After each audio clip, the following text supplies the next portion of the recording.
Hey guys, this is Bulu Biker and I am back with another video. So today we are going to discuss about the budget to Bhutan. So basically a lot of people they have asked me in my previous post that what is your average budget, or if at all they are planning to ride to Bhutan, what is going to be their average budget. So since I am riding the Harley Davidson Street 750 from Bangalore to Bhutan and back, so obviously my budget will be a little bit different. But today we are going to discuss about a budget from Kolkata to Kolkata, as we discussed for the Ladakh budget from Delhi to Delhi, because that was the nearest and biggest city which was available throughout the trip. So let's assume that we are starting our trip from Kolkata. So if you are starting from any other place, then you can actually based on these calculations you can also make some you can get into an understanding that how much you are going to spend to reach to Kolkata or else to Siliguri. So that's the plan. So there are like two or three segments I have divided the whole budget into. The first thing is that the pre-cost in the sense you have to spend some money on your bike to make it ready for this trip. So you have to do a servicing, a regular checkup and servicing, brake pads if anything is required to replace. So those things you can do it. So that is one budget. Second budget is that the total accommodation, fuel expenses and fooding. That is the basic expenses that happens in your trip. And the third one is the post. There has to be a backup cash. So always I advise on every trip you should have some backup cash. It should be at least a 10,000 rupees. Let's assume that something goes wrong, bike gets into trouble or something goes wrong. So in that case you should always keep about 10,000 rupees cash with you. So while we make this video, as I do always, for the budget I always calculate on the higher side, so that you keep little extra money with you so that you don't land up with surprises. So we'll calculate in terms of we'll always calculate the expenses at a higher side. So before that I would like to show you a couple of products which are very interesting. Just have a look at those products and then we'll start the budget. Well, I would like to thank Gearbest for sending me 3 unique products from MI to test. So the first one, this is a USB light. Basically you can charge this device using a USB plug, and you can see it glows like this. 1 2 3 4 5 6, yeah, 6 LEDs. So basically this is a warm light color. Let's imagine that you stick this to a wall, and what happens at night, if the room is completely dark, the moment you walk in front of this device, it automatically switches on. So that is the thing which is very special about this device. It has got a sensor which will recognize human body and then it glows. So this device is about like $20. For $20 this is really a interesting gadget. Then keeping this aside, here is a LED lamp. So this basically is a lamp from MI. These are called the E-Light. All these products link I'll share in the description section of the video. If you like, you can buy them. So again, this is also a smart light. Basically it has got a LED which glows with multiple colors. It can actually glow with any color you like. So it has got an app which is connected through Wi-Fi. So this device is connected through Wi-Fi. It has got that Wi-Fi sensor. So you can connect to the light using your MI home app, and there you can control what kind of color you want, or how bright you want the light, or dim you want the light. So this is again a smart lighting system. This is one more device. This is a home security device. So basically it's a camera, it's a Wi-Fi camera, and this has got the facility. This has got 2 motors where you can rotate the camera like this, left and right and up and down, using the app. So again this also operates through the MI app, and you can connect this camera anywhere. This is an IP camera, so basically if you have got internet connection, then you can actually access this camera from any part of the world using your app. So that's all. So these 3 devices are the devices which Gearbest has sent me to test. So I really like this, especially I like this one because of the sensor, obviously, because automatically it glows. And the most interesting part of this device is that once you charge it, MI claims that it's going to last for about like 100-120 days. Alright friends, so let's start the budget discussion. So to start with, first thing is the pre-cost. So pre-cost are those costs. Let's say you are if you are starting from Kolkata, then you don't have any problem. If you are starting from any part of the country, let's say you wanted to carry your bike through train, cargo, or any mode, or else you wanted to ride till Kolkata, then that is a cost which is an additional cost that you have to calculate. It can vary from place to place where exactly you are starting from. Like for example, I am starting from Bangalore, so obviously to reach Kolkata it's about like 2000 plus kilometers. So reaching there will add lot of cost and lot of days. So let's assume if I reach Kolkata in 3 days accommodation, and apart from that 3 days fooding, plus 2000 kilometers fuel expenses that I have to bear. So that's an additional cost. So that is one part of the pre-cost. And then apart from that, servicing a bike. Let's say you are riding a Dominar, Mojo or any other bike, then you incur a cost of about like 2000 to 3000 rupees or 4000 rupees depending on the parts you replace on your bike. So that's one separate thing.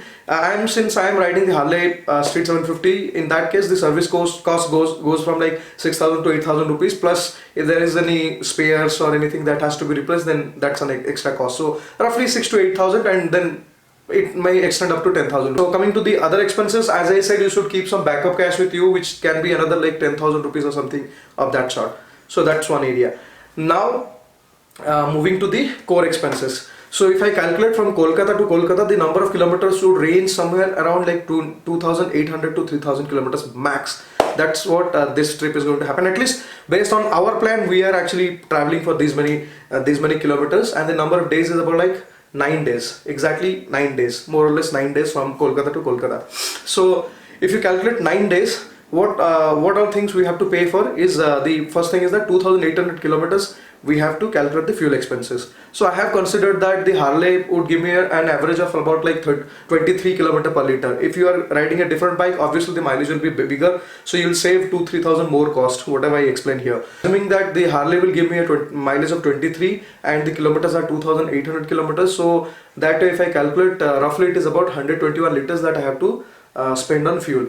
And if I calculate in terms of rupee, then it is about, let's assume that 70 rupees is the average fuel expenses. It can be more, it can be less, based on that you can calculate. So it's going to be 8,500 I guess. So it's going to be 8,500 rupees that I have to spend on fuel expenses. So let's keep that aside. Now coming to the food expenses. So food expenses, we can take an average of like about 500 rupee per day, considering like 100 rupee for breakfast and 200 rupee for lunch, then 200 rupee for dinner. This is all like expenses at higher side. It can be lower than this, it can also be little bit more than that, but overall if you see the trip, it will not exceed more than 500 rupees per day, unless and until you are not having food at that post locations and all that. Okay, so assuming like 500 rupees per day, then again 9 days, it's about like 4,500 rupees that you have to spend on food expenses. So 8,500 for fuel and 4,500 rupees for fooding expenses. Now the last part is the accommodation part. So this is where you are going to save a little bit of money if you are riding with a friend.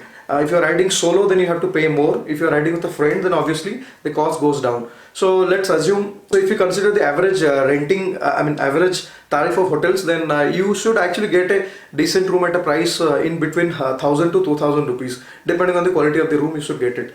I mean, if you are traveling alone, so as I always say, it is always advisable to travel at as low cost as possible, because we are bikers and it's always better to travel at lower cost. Still, let's take into consideration that you are traveling alone, and then you are paying about like 1000 rupees on accommodation every day. So 9 days accommodation is about 9000 rupees. It's a flat calculation. If you are traveling with a friend, two people are traveling, in that case what happens, the room rent gets divided, but in that case the 1000 rupee room might go up to 1200 rupees, because twin sharing, so maybe that might be the cost. So let's assume that it is a 1200 rupee cost, and then two of you are there, so 600 per person. So 6 into 9 is like 5400 rupee. So 5400 rupee if you are traveling, if you are not traveling alone. Then let's now put this aside. So let's calculate in that terms.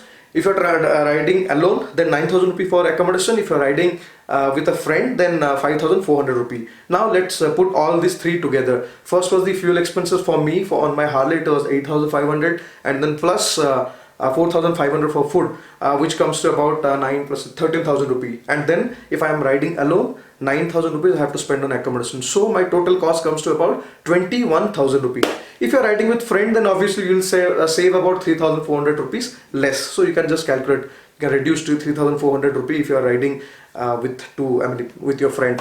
Then coming to the fuel expenses, as I said, I am riding the Harley. If you are riding any normal bike, then you will get about like 2,000, 3,000 less fuel expenses. So you can calculate that way. So that way, if I see the So if I see on the higher side, the expenses is going to be 21,000 rupee on this trip from Kolkata to Kolkata for the Bhutan trip. So basically Kolkata to Bhutan and back, all that will happen within 21,000 rupees. Plus, as I said, you have to keep a backup of 10,000 rupees. So you should keep in your hand 31,000 rupee if you are riding from Kolkata and then returning back to Kolkata for the Bhutan trip. So this is basically your budget.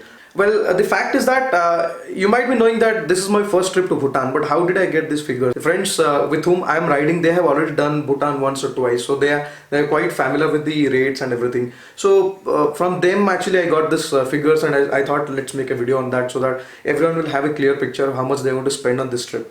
So that's how the plan is, guys. I hope you have understood the overall plan and the expenses. If you have any specific question with regards to anything, just let me know. I will explain you on that. And yes, last time when I did this video on my Ladakh budget, you can actually see, if you are planning to ride to Ladakh, then you can also see this video on the card section of the video. And I'll also share the link in the description section of the video. So in my last video, people, a lot of subscribers, they asked me what was the expenses if we wanted to send the bike from Delhi or Chandigarh to other places using to their hometown using Gati or any other courier service. So yeah, so what is happening in this trip, even I am also not riding back to Bangalore because I thought this Kolkata to Bangalore highway is very boring. Actually, there is nothing much to see, just flat highway. It is always advisable that one way you can ride so that you can enjoy the trip, and while returning back, it is advisable you can either ride back or else you can send it through some cargo service. More or less, if you see, the cost is similar. So let's say I send the bike through train or Gati, then it would cost me around like 6,000 or 6,500 rupees. If I send it through VRL, which is inside a cage and all that, then that setup is going to cost me around 11,000 rupees, which is slightly on the higher side. But again, your bike is more protected because it doesn't mess with other things. Your bike is parked and it is inside a cage, so that way the bike is more protected. And if I'm flying back to Bangalore, then based on the flight ticket charges or train ticket charges, then again that's a cost for me. Well guys, if you ask me about my exact budget, since I'm doing it from Bangalore to Bangalore, considering VRL, flight ticket, everything, then the cost is going up to about 55 to 60k for me, because I have to ride the bike from here to Kolkata and then from Kolkata VRL and all that. So it's almost like 35,000 cost I'm adding to this trip. So that way it is about like 55 or 60,000. That's the whole budget that I'm spending on this trip. And again on top of that, the maintenance of the bike, that's again one more 10,000 rupees. So obviously it's going to be a huge budget for me, like 50 to 70,000 is the budget for me. Actually, usually these long rides are very expensive. But what to do, that's what I calculate. So I have to spend on trips, therefore I don't spend more money on an expensive bike. That's what my last video is all about. If you have not seen it, you should watch it. Why I cannot afford a super bike at this point of time. Have any specific questions, do let me know. And most probably tomorrow or day after tomorrow, I'm going to pick my bike from Wicked Ride. So if you are not aware, 1 or 2 months back I had given the bike to Wicked Ride, because it's not advisable to keep so many bikes here, because I was not using most of them. These days I'm only using the Domina, and yes, I'm really planning to buy some bikes. So again, let me come back from Bhutan, maybe 2018 January we'll plan for some bike based on our convenience. So that's anyway there. So tomorrow or day after tomorrow I'll go and pick the bike. I'll show you how Wicked Ride functions and what all bikes are there. I'll just give you a virtual tour of that place. Have a great day. Bye bye. And guys, there are going to be lots and lots of video which is going to happen in course of time during my trip. So please do subscribe to my channel to watch all those videos, to follow me. And also guys, please do hit that bell button. Have a great day. Bye bye.